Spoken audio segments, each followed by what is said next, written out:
Eu converso agora ao vivo com Renato Casagrande, governador do estado do Espírito Santo. Ele está em Vila Velha, mas esteve mais cedo lá em Aracruz e visitou as duas escolas que sofreram esses ataques. Governador, muito obrigado pela sua participação aqui no nosso CNN Prime Time. Imagino que seja um dia dificílimo para o senhor. E eu começo, acho que não fazendo tão mais fácil assim essa entrevista, mas perguntando o que o senhor viu, o que o senhor sentiu lá em Aracruz. Boa noite, Márcio. Boa noite a todos que estão nos acompanhando. Um dia de muita tristeza, uma tragédia que a gente jamais esperava. Eu estava, na verdade, chegando em São Paulo, fui a São Paulo hoje cedo, tinha uma agenda em São Paulo, desmarquei, cancelei e retornei ao estado do Espírito Santo e fui naturalmente lá na comunidade para poder participar na escola, dos esclarecimentos, a sociedade. Numa hora como essa, além da solidariedade, a presença, a manifestação da solidariedade, da gente estar juntos numa hora difícil como essa, para todos nós, imagina para as famílias que perderam pessoas queridas, gente que está internada ainda nos hospitais, correndo risco à sua vida. Então, a presença nossa, a manifestação de solidariedade e, ao mesmo tempo, de resposta a atos como esse. Veja que esse foi um ato planejado. Nossa escola é uma escola que tinha segurança, ele rompeu um cadeado de um portão secundário, portão principal, portão eletrônico com vigilante, né? Nós temos câmeras de vídeo, como vocês estão vendo aí, diversas cenas gravadas pelas nossas câmeras. Então, foi uma ação planejada de alguém que está com problema mental, mas com esse problema mental tirou a vida de 3 pessoas e baleou mais 10 outras pessoas, tá certo? Então, o debate sobre saúde mental é fundamental, o debate sobre acesso às armas é fundamental numa hora como essa, porque ele teve, naturalmente, a família dele, a família de policial, então teve o pai dele, tem uma arma do Estado com ele, uma pistola Glock, o pai dele tinha uma outra arma, então ele teve facilidade no acesso à arma e, de alguma maneira, sabe manusear bem uma arma, porque atirou diversas vezes e, aparentemente, já com certa intimidade com as armas. Então, o acesso às armas, né, essa facilidade de ter acesso às armas e os problemas mentais que a gente tem hoje na sociedade brasileira, isso tudo, assim, deixa todos nós em alerta e a gente tem que ficar observando o comportamento das pessoas, nós, na nossa família, nos nossos filhos, né, nossos irmãos, a gente tem que olhar sempre, né, o comportamento, o gesto das pessoas, o modo de vida das pessoas. Nas escolas a gente tem que ficar muito atento, para a gente conseguir identificar distúrbios que impeça que atos como esse possa, de fato, se repetir. Então, uma tragédia que a gente, infelizmente, está tendo que conviver aqui nesse estado. O que tem de bom, se tem alguma coisa que possa ser positiva, não de bom, mas positivo, é que nós rapidamente alcançamos esse autor.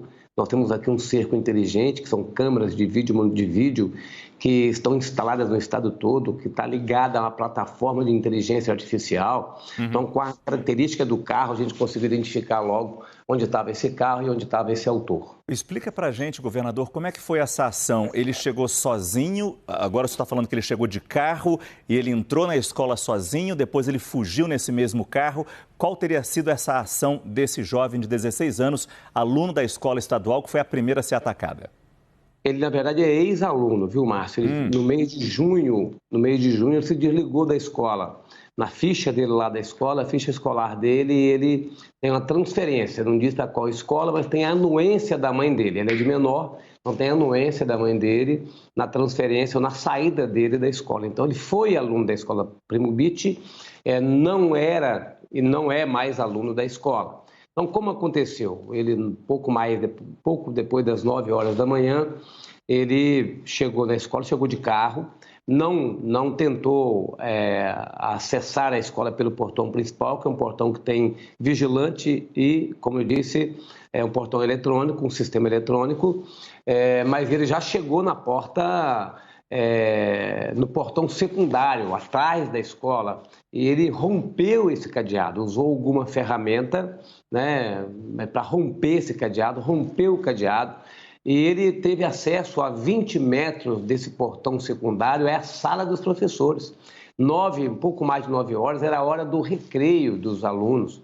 Os alunos estavam todos no refeitório, mais distante desse portão, mas a sala dos professores, aí os professores estavam todos reunidos na sala dos professores, é o local mais perto. Foi ali que ele já se deparou com pessoas, e ali é que ele atirou em 10 professores, alcançou e feriu 10 professores. 2 professores vieram a óbito, tá certo, no local, e infelizmente temos 3 professores sendo atendidos nos hospitais, mais 3 com situação de maior gravidade. Então foi aonde ele encontrou, tá certo, a primeiro grupo de pessoas. Ele já usou a pistola e descarregou ali as pistolas, tá certo, essa pistola nos professores, na sala dos professores. Depois ele saiu da nossa escola estadual, entrou no carro e dirigiu até uma outra escola, deve ser 500 metros, 1 quilômetro, uma escola particular, e lá usando um revólver, né, 38, ele entrou na escola e atingiu 3 crianças, né? Crianças jovens, 11, 12 anos, e infelizmente uma criança também veio a óbito. Quer dizer, ele estava com 2 armas pelo menos, uma pistola Glock e um revólver 38, é isso? Isso, 2 armas. Uma arma do Estado, que é a arma do policial, né, pai dele, outra arma particular do pai dele. Então, assim, lógico, nós não podemos